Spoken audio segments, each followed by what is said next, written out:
Well, first of all, I'd just like to welcome everyone here today, all the visitors and everybody.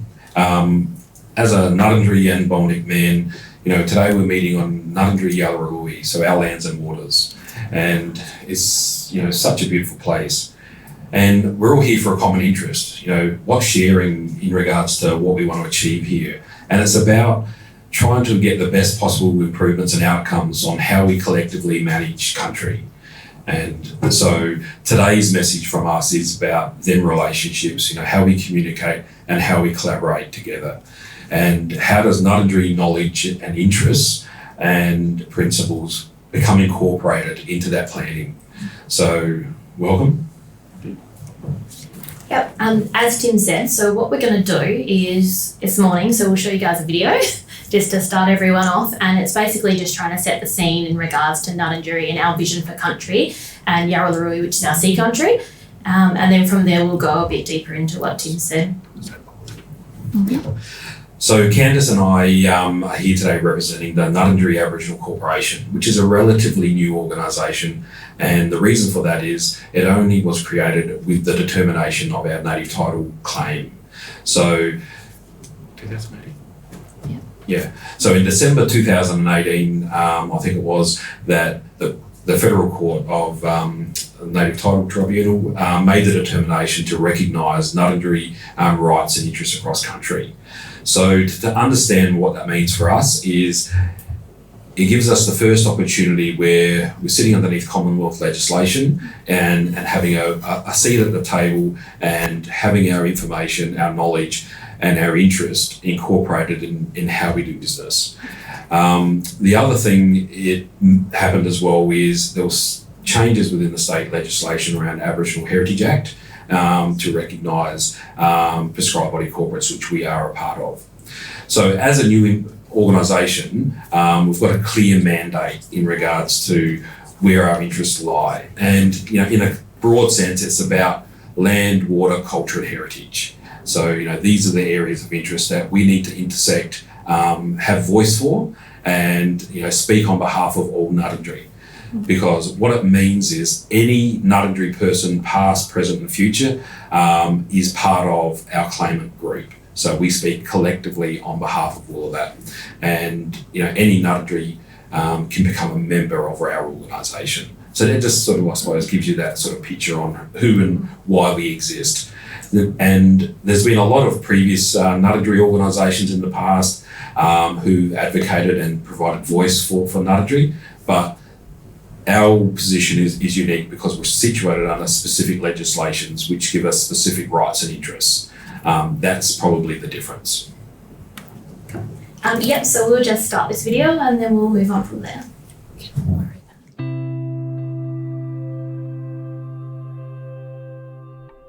The lands and waters are a living body.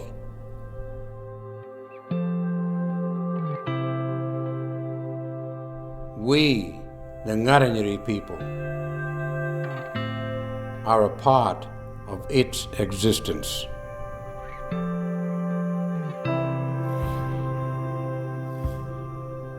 As Ngarrindjeri travelled throughout our country, he created landforms, waterways, and life.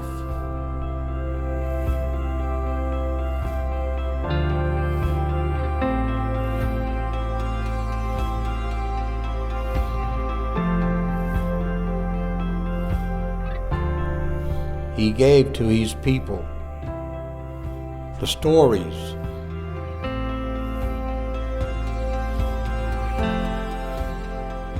meanings,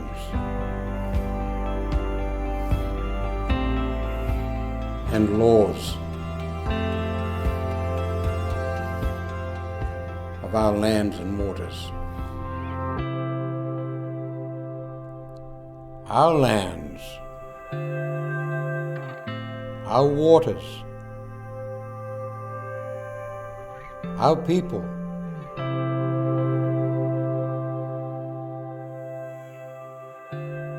all living things are connected, stitch by stitch. The land and waters must be healthy